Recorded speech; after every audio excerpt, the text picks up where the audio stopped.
Change is a key component in improving ourselves, and managing that change is important in order to ensure that the modifications made are effective. Kehilangan bekas personaliti TV3 Zalina Shahrah Azman atau lebih dikenali sebagai Zalina Azman yang pernah menggemparkan negara suatu ketika dahulu terus diselubungi misteri sehingga kini.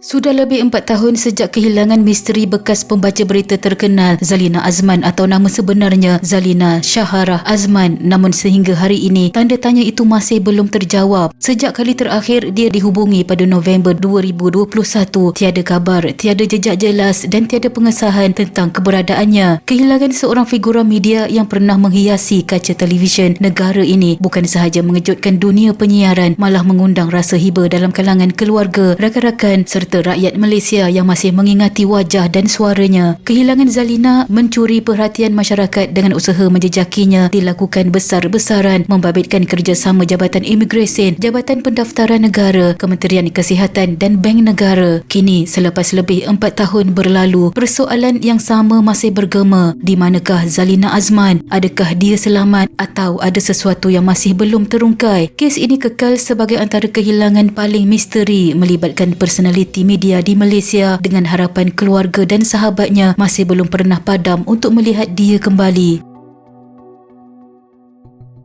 Zalina berusia 57 tahun pada tahun 2021, dilahirkan di Indonesia dan dibesarkan di Kuala Lumpur. Dia pernah berkahwin sebanyak 3 kali dan dikurniakan 2 orang anak. Hasil perkahwinan pertama dengan Norman Raja Ahmad Nordin, dia mempunyai seorang anak lelaki bernama Mikael Norman. Melalui perkahwinan kedua bersama Anwar Adam pula, dia dikurniakan seorang anak perempuan, Anzarin. Perkahwinan ketiganya adalah dengan Colin Johan Robertson pada tahun 2003, namun mereka tidak dikurniakan cahaya mata. Zalina berkhidmat dengan stesen TV3 swasta milik Media Prima Berhad pada tahun 1990 sebelum terbang ke London pada tahun 2002 untuk menyambung pengajian peringkat sarjana dalam bidang kewartawanan selama setahun. Selepas tamat pengajian, dia membuat keputusan mengundur diri untuk memberi tumpuan kepada keluarga. Bagi sesiapa yang membesar pada era kegemilangan TV3 sekitar tahun 1990-an hingga awal 2000-an, nama Zalina Azman bukanlah sesuatu yang asing dalam sejarah penyiaran negara. Dia memulakan kerjayanya di TV3 pada tahun 1990 sebagai penyampai berita buletin utama dan Nightline, dan bukan sekadar pembaca berita biasa, sebaliknya dikenali sebagai personaliti televisyen yang serba boleh, elegan serta memiliki karisma tersendiri. Keunggulannya sering disejajarkan dengan ikon penyiaran lain seperti Wan Zaliha Razzi, Sharifah Syahwati, Senator Datuk Ras Adiba Razzi, Izzah Aziz, Dang Surya dan Zakiah Anas yang menjadi antara tonggak penting dunia penyiaran tanah air ketika itu. Zalina berkebolehan menguasai 2 bahasa dengan sangat lancar, sama ada dalam bahasa Melayu maupun bahasa Inggeris. Dia membuktikan kehebatannya bukan sahaja melalui pengulasan isu-isu berat dalam rancangan kewangan Money Matters, malah dia juga seorang yang sangat versatile apabila berjaya mengemudi pentas hiburan sebagai hos anugerah juara lagu AJL ke-15 dan ke-16 bersama Aidil Abdul Ghaffar. Zalina juga pernah menemu ramah tokoh dunia iaitu bekas Presiden Afrika Selatan Nelson Mandela serta bintang Hollywood ternama seperti Beyonce dan Britney Spears. Pencapaian luar biasa di peringkat global inilah dia digelar sebagai hos wanita paling glamour pada zaman kegemilangannya. Selepas bersara, Zalina telah mengeluarkan naskah yang ditulisnya sendiri bermula dari tahun 2005, antaranya Mystical Mangla iaitu berkisar pengembaraannya, dan V Vintage yang berkisar kecintaan terhadap koleksi persalinannya. Zalina meminati bakat pengacaraan Eli Iskandar dan Farah Fauzana. Menurutnya, Eli mampu mengendalikan program yang berbentuk serius dan santai, manakala Farah pula boleh menjadi pengacara yang berwarna-warni. Zalina dikatakan mula berhijab sekitar tahun 2012.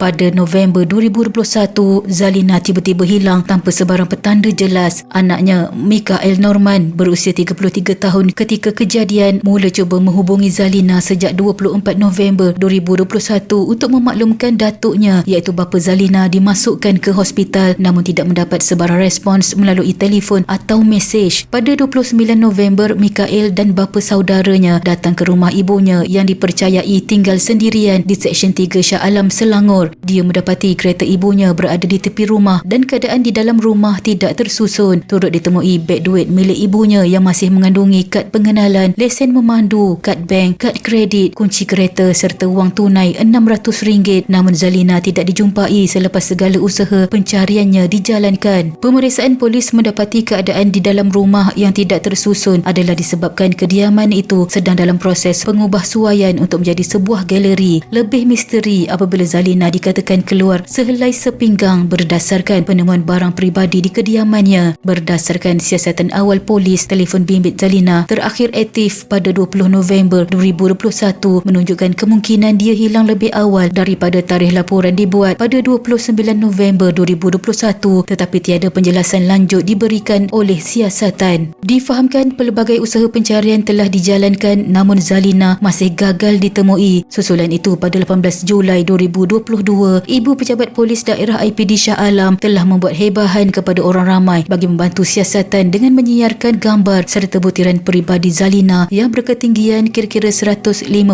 cm, berat 60 kg, berkulit hitam manis serta bertubuh kecil dan kurus. Kes tersebut disiasat sebagai kes orang hilang iaitu missing person. Muhammad Iqbal Ibrahim, Ketua Polis Daerah Shah Alam memaklumkan 3 kontraktor yang mengubahsuai rumah Zalina tidak terlibat dengan kehilangannya. Kerja pengubahsuaian bermula sekitar setahun selepas rumah dibeli pada tahun 2018 dan dilakukan secara berperingkat mengikut bayaran. Projek itu siap kira-kira 60% sebelum dihentikan pada Ogos 2021 atas permintaan Zalina sendiri kerana kehabisan wang dengan baki bayaran tertunggak kira-kira RM60,000. Dalam beberapa siri pemeriksaan, polis telah memeriksa rumah Zalina sebanyak 3 kali menggunakan unit anjing pengesan K9 dan merampas beberapa barangan dari banglo Zalina termasuk dokumen dan sebuah komputer riba untuk dianalisis oleh pasukan forensik, namun masih tidak ditemui sebarang petunjuk baharu yang boleh membawa kepada jawapan mengenai di mana Zalina berada. Polis juga memeriksa pelbagai laporan tular orang yang dikatakan mirip Zalina termasuk di kawasan Shah Alam dan Sentul, Kuala Lumpur, tetapi setelah pemeriksaan identiti seperti cap jari dan pengenalan oleh keluarga, individu-individu tersebut disahkan bukan Zalina. Sejak kehilangan itu, polis percaya Zalina masih berada dalam negara kerana tiada rekod pihak imigresen menunjukkan dia keluar dari Malaysia dan tiada laporan rasmi menunjukkan pergerakannya melalui sempadan. Jiran-jiran juga memaklumkan bahawa sejak Zalina berpindah ke kawasan tersebut, mereka tidak pernah bersemuka atau berselisih dengannya menyebabkan dia kurang dikenali serta tidak bergaul dengan jiran tetangga. Usaha pencarian menemui jalan buntu meskipun polis berjaya mengumpul 25 kenyataan melibatkan ahli keluarga, jiran dan juga saksi awam bebas untuk membantu siasatan.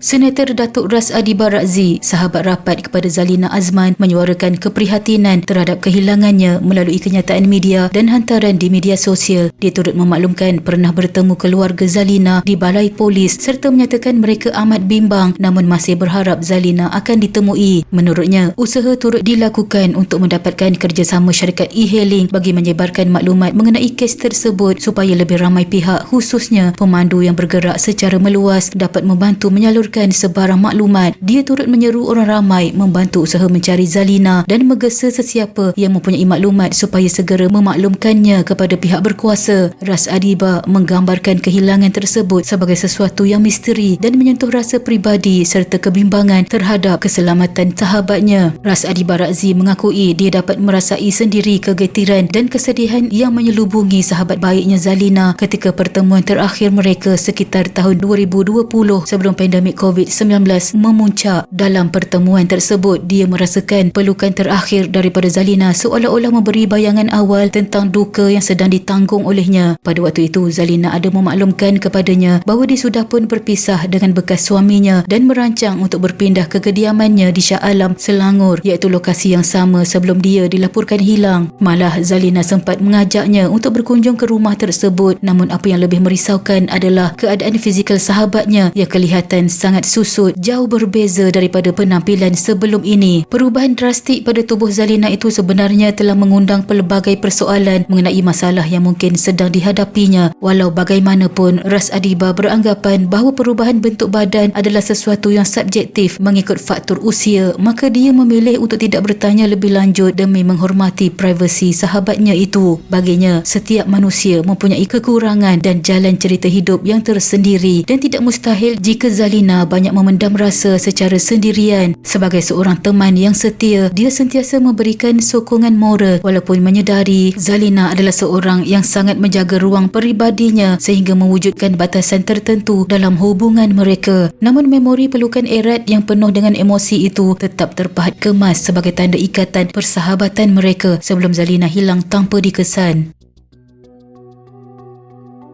Sehingga laporan-laporan terakhir yang terbit dalam media berita Malaysia setakat pertengahan 2024-2025, kes kehilangan Zalina Azman masih kekal tanpa penyelesaian. Polis menyatakan kes tersebut masih berjalan dan siasatan tidak pernah ditutup serta membuka ruang kepada orang ramai untuk menyalurkan sebarang maklumat berguna kepada balai polis yang berkenaan. Tiada pengumuman rasmi bahawa dia telah dijumpai atau bahawa terdapat perkembangan signifikan baharu yang membawa kepada jawapannya. Setiap tahun yang berlalu menjadikan kehilangan ini semakin berat untuk diterima, namun ia juga mengingatkan bahawa selagi tiada jawapan muktamad, selagi itu ruang harapan masih terbuka. Di manapun dia berada, doa agar dia selamat terus mengiringi dan sehingga hari kebenaran terdedah, nama Zalina Shaharah Azman akan kekal disebut bukan hanya sebagai figura media suatu ketika dahulu, tetapi sebagai satu misteri yang masih menunggu jawapan. Sekian.